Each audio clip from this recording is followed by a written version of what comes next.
K&A Custom Crafts on Facebook. Hey, what's going on, everybody? Hey, yo. Hey, yo. Hey, yo. What's going on, everybody? Welcome to the Coast to Coast Entertainment Network. I am Ace, and I'm joined tonight by none other than my co-host, Mr. Mess Around Dave. How you doing tonight, my man? I'm good. My stomach's full. I got a Dr. Pepper. I'm ready to roll. I love to hear it. And tonight, you're watching another episode of the Red Tape Files here on Coast to Coast. All right, so you know what? This week we actually have a pretty dang good, I would say, show for you.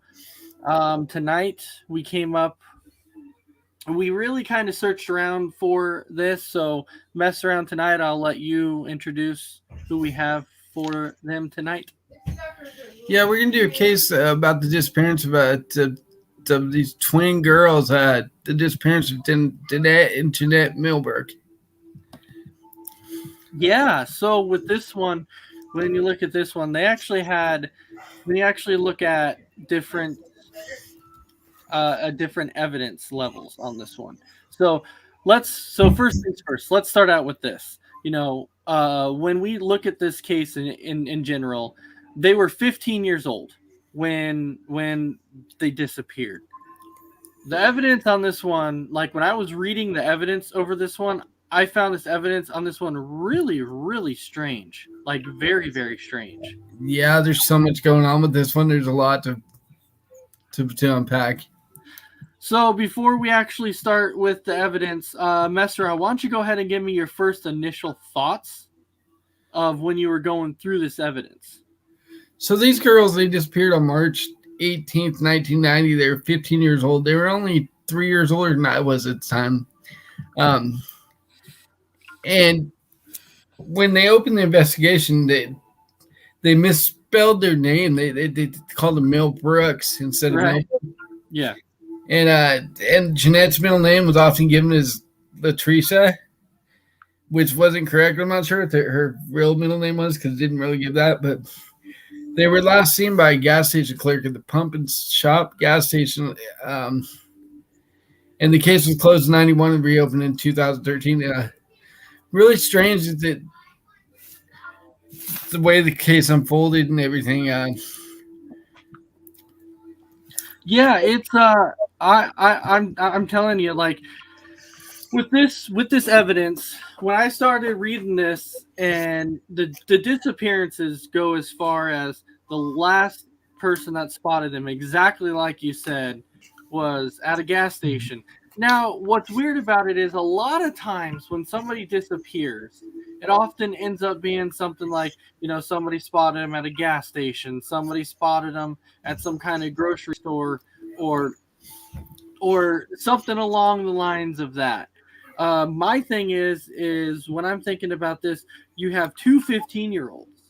And so if one of them disappeared, you're like, okay, probably somebody just came up and kidnapped this individual, but you had two of them. So something to me kind of brings up that red flag to where you're like, okay, something is definitely different here. Something is definitely fishy about this. Who makes me think that somebody wanted these two dead? Yeah, it's really strange because I guess they'd stopped in at their house to check in with their mother, and they're like, "Hey, Mom, there's a weird man that followed us," and Mom didn't think anything of it. Then they went to their godfather's house apparently to get some money to take the bus because they just moved and their school is too far out to ride a bus, so they had to take like a not a school bus but a regular bus around town. They had to pay a fare, so they went to go borrow money, and they asked the godfather if he'd walk them home, and he said no. And then they went to their older sister's house, stayed there for a while, and same thing, asked her for if she'd walk him home. She's like, no, I can't. I just had a baby. And then they stopped at a friend's house, and they asked a friend if she could walk him home. And the mom said, no, it's getting dark. So these twins had to be like Larry is something going on if they ask 3 people to walk them home. Yeah, and when you truly think about this, though, like to me, I'm not blaming the mother. I'm not blaming the father or whatever. But sometimes a common problem is when somebody comes out and disappears.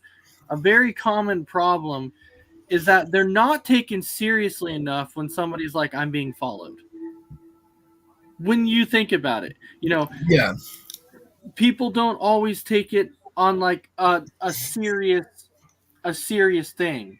So to me, I'm always thinking if you truly think you're being followed, if you're truly reaching out to somebody and say, "Hey, I'm being followed," it's a good indication at that point that maybe, just maybe, somebody should have taken them serious. Because if it was just one of them that was saying it, then I might be like, okay, you're probably not thinking right, because there's more than, you're the only one saying it. But there was both of them who were coming out and saying, "Hey, I'm being followed." Yeah, it's really weird. And then I guess the Godfather gave him money for snacks, and he used that and stopped at the gas station, bought a bunch of snacks, and that was the last time they were seen. Yeah. Real quick, Frank, this isn't a sports show. We talk about cold cases here, so we're not going to answer your question. Sorry about that, bud. Yeah. All right. So keep in mind, after receiving the $20 for bus fare and a little extra for snacks, the teens went to their cousin's house and asked her to walk home with them. The cousin's mother would not allow her to accompany the twins because it would be dark soon. So when you look at that in general, so yet again, they were told no, they're not going to allow this person to walk home with them because it was going to be dark soon. So this mother was scared of their child walking home with them. Right. That mom probably should have used her intuition and like offered her a ride home or something. Mm-hmm. I don't know. I don't want to put the blame all on her, but at the same time, if you're not going to let your own kid walk them home, you shouldn't let these girls walk home alone. So it was after visiting their cousin, they made a stop at their older sister's home and stayed for approximately 15 minutes. So, right. Yeah, so they hung out there for 15 minutes. They also requested that the older sister walk with them, but she declined, and this was only because, now let's keep in mind here, this was only because she had just recently given birth. Right. And so she had said no on that. After their disappearance, family members considered it unusual that the twins made multiple requests for company on the walk that day. Yeah, that's what gets me too. Like we said, if it was just one of them saying it, but it was both. But I guess they were last seen. Jeanette was last seen wearing a blue pullover shirt with a white turtleneck with a beige skirt, white stockings, and white sneakers. Welcome in, Suzanne. She's saying, "Hello, boys. Hello. Hope you're having a good night." Yeah. So with this though, this is the thing that gets me. When you look at this evidence right here, when you look at this clue, and the family saying it was very unusual for them, to ask people to walk them home. Okay, if it's unusual, then wouldn't that kind of raise up a red flag? Right? You'd think it would. I mean, we had a similar thing happen here in my neighborhood like a month or so ago. This girl, about my daughter's age, 15, was walking on the other side of the street, and this guy had passed her, and he turned around and started like running towards her. Mm-hmm. And the girl came over to my house, and she's like, "That guy's following me." I'm like, "Yeah, we saw that." We're like, "Just stay here." And we called the cops, and the cops took the girl home because we didn't want her walking alone because that guy was still out there. So, crazy stuff like that happens everywhere. It does. And so when you see things like that, or you see something that's a little out of the normal, that's when somebody should step in and help the situation instead of rejecting on like every aspect, like what's happening here, because maybe this could have prevented something from happening. Now, keep in mind, when they stopped at the gas station, the lady that worked at the gas station, the clerk's name was Gloria. and she said that she knew the twins. She had recognized them. Right. But the thing about that though is she said that when they stopped there was nothing out of the ordinary about their behavior or anything. Yeah, so maybe the time that it faded, the van stopped following him, or whatever the case may be. Maybe they forgot about it, or Yeah, maybe they just weren't comfortable telling the store clerk because the store clerk might have laughed at him, thought they were, crazy or something. So after the girls were discovered missing, the family was told to wait 24 hours before making a report, which is typical. Whenever somebody goes missing, the police will typically say, you got to give it 24 to 48 hours or whatever. That's the typical marking point to where they tell you have to wait. So after waiting 24 hours, there's little known after the 24 hours initially on the first investigation, because initially, if you remember right, on this first investigation, that the original file was actually lost. They had lost the original file when they first started the investigation, so they didn't originally know what to go off of after that. Well, that, and then the original investigator was told that the girls had been found, which led to the case being closed and the girls being removed from the National Registry of Missing Children. Well, yeah, but they did say though there is much debate as to exactly to why exactly the case was initially closed. Nobody knew exactly why they had initially closed it. Now, the reports were exactly like you said. It was initially said that somebody was like, oh, they found them. But there was nothing that came out that said, oh, they were found or whatever. It was more hearsay. So Right. my thing is if they're going to try and close the case, don't you think they would reach out to the family and be like, did they indeed come back? Did they indeed come home? You think that they would have made that phone call? Well, it's like when my daughter ran away, they actually came and had to physically see that she was here. Right, I yeah. don't know why they didn't do that there. So the family reports that they were told the case was closed when the girls turned 17. And here's why. Their original thing was because they had reached an age at which they could no longer be legally forced to come home if found. So, at the age of 17, they closed it because now, according to this, the girls would not have to come home at the age of 17 years old. So, that is what really kind of throws me off there, because if you think something was still wrong, that's 2 years after the fact. Right? You still think they'd be looking regardless of how old they were. Mm-hmm. Like, even if they are old enough to be on their own or whatever the case may be, they should still be looking and making sure they're okay and, they're alive and well. Yeah, and this is the thing, though, too. It's like you said, when their last name was spelled wrong multiple times, when the middle name was wrong multiple times, in the original file after that, it actually... So all the mistakes that they had made, the mistakes are still in there. They haven't changed them. No, they have not. Which, I'm looking at that and I'm like, if you know that mistakes were made in the original file, why don't you go back and change this? Right, and then there was another mistake in there saying that they were adopted out to foster care, which wasn't true. There was a family member that had kids that were in foster care. Mm-hmm. So many mistakes with this one. There was, but there was. This is the thing, though. The one thing is that, like most cases that we talk about or come across, most of the cases there's, we can mention about some type of people that they interviewed or people that they've investigated because like, oh, we believe this person is linked. They don't have any names. They did have one that actually done it. The guy, where's that? He died in prison later. Joseph Patrick Washington connection. He was active in the girl's neighborhood. Some believe that he may be involved in the girl's disappearance. He was sentenced to 17 consecutive life sentences in 95 for numerous criminal convictions associated with abductions and sexual assault of 5 women, 3 of whom survived.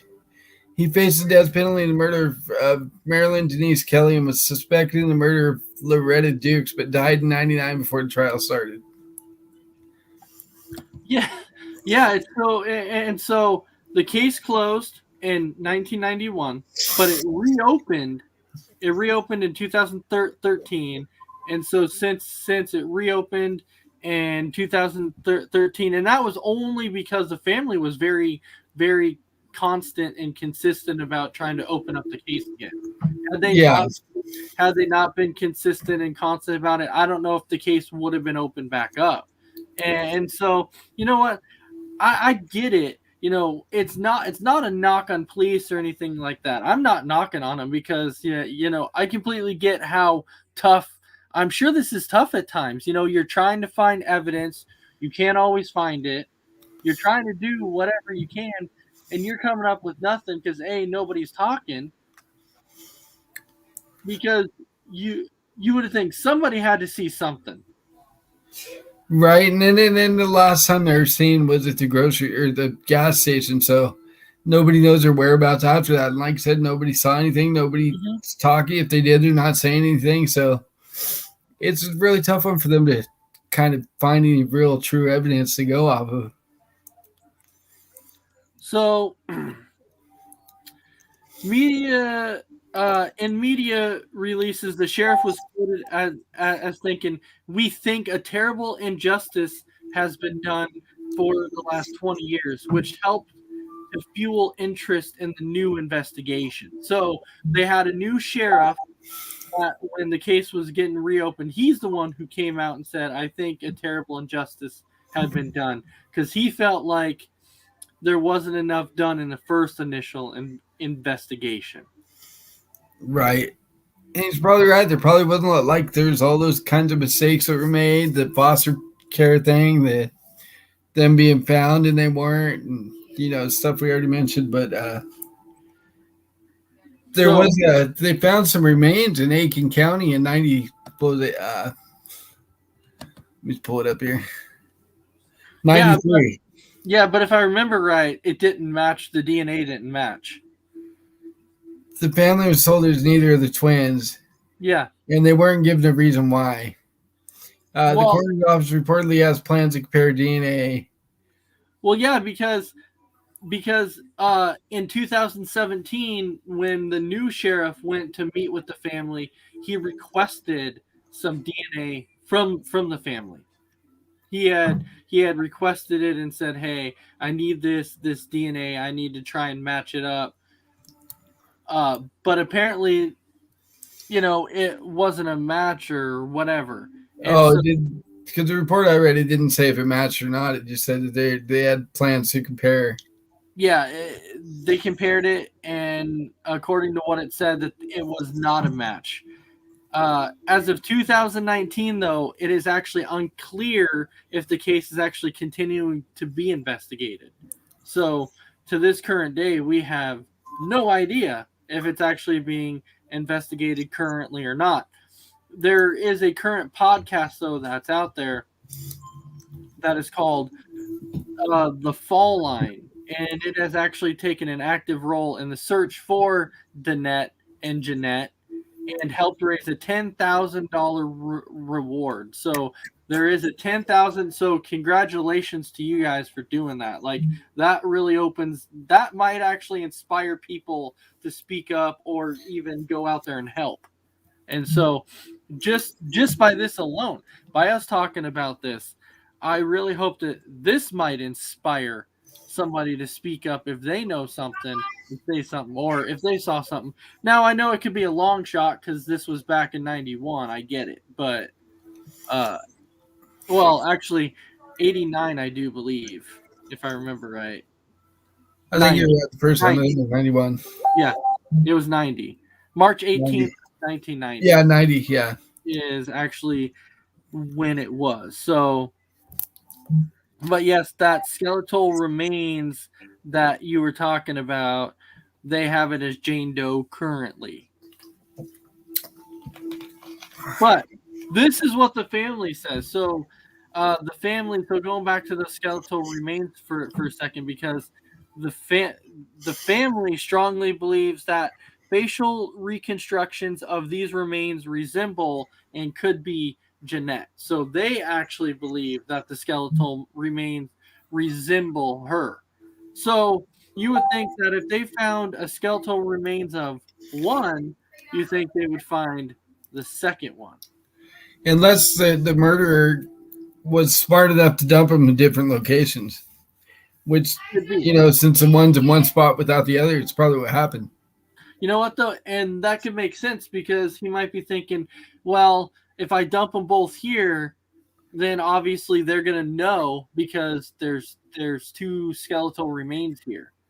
So he could be like, I'm going to dump one here, him or her or whoever did it, because we have no idea who did it at this point still, him or her or whatever. And you think it would take more than one person, so there's two girls. Yeah. Oh, yeah, definitely. And so, this was found in Aiken County, which is in South Carolina. And see, so so Joseph Patrick Washington, that's the person you were talking about. Yeah, the guy that went to prison and had 17 consecutive life sentences. Yep. And it sucked, though, because since he died in prison, now if he was the one who did it, you have no way of knowing. You have no way of knowing now. No way of knowing. So basically, in all, this one absolutely led nowhere. Unless they can find the bodies of the girls and exhume the dudes that died in prison, compare DNAs that way. It's the only way, but that's a long shot.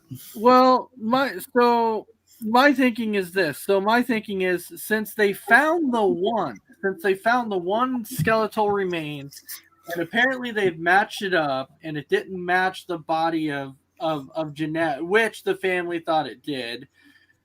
Why don't they search around that area even more, or go like a mile, 2, 3, go a little ways up and see if they can find another skeletal remains towards that way? Because it makes sense. I mean, if that's where they found one, there could be more there. Well, because according to reports, they searched a small area.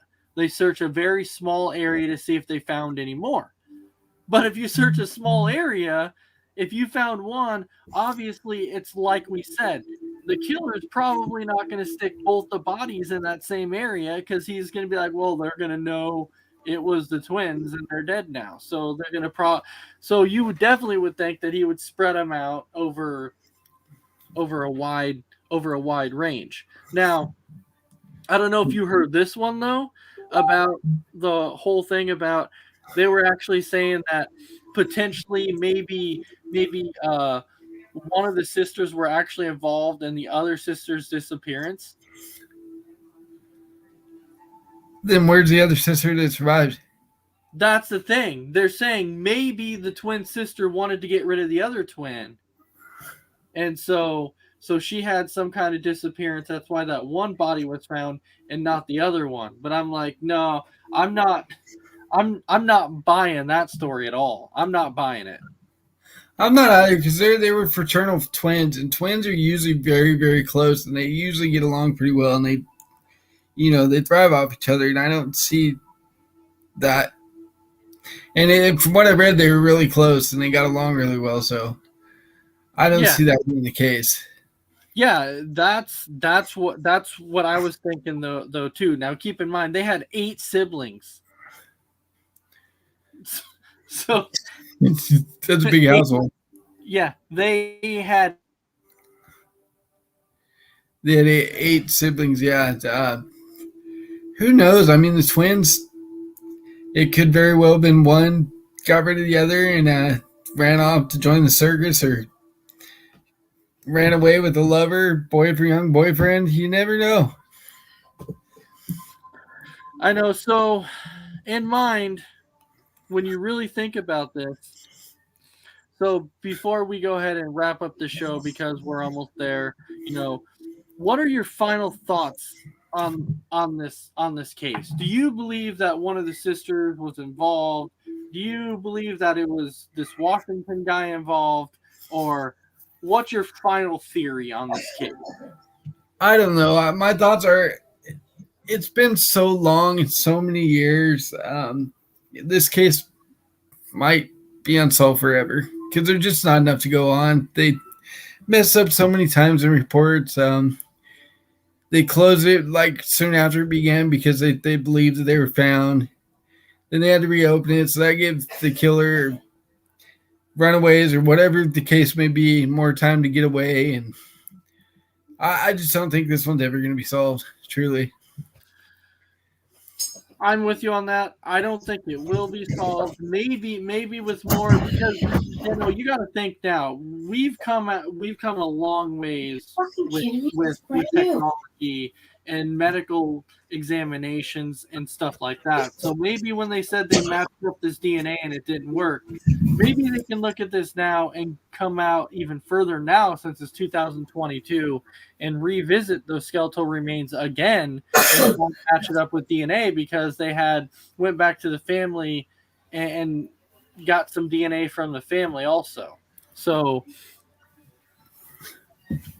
I know it's probably going to remain unsolved, but I hope the family gets some closure and they really do solve this case, and they find the remains or find the girls alive, whatever the case may be. As long as they get that family some closure, it's been too long.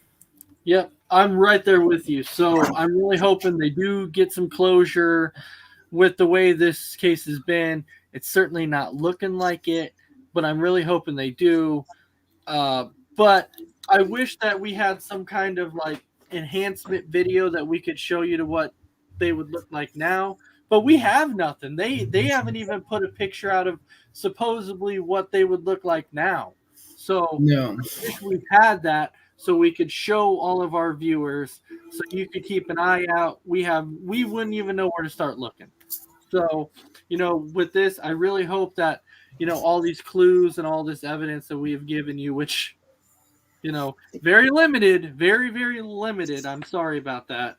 But I hope that this kind of piques your interest just a little bit to potentially try and help out as much as you can. If you know anything, go ahead and speak up. So, mess around. We're almost at that time. So go ahead and give your final thoughts. More and more every week. I'm loving the show. I'm glad we decided to do this. This is amazing. I love the new cases. I wish we could find some that had more evidence to go on, that we had more information to share with you guys. Excuse me, Dr. Pepper getting to me.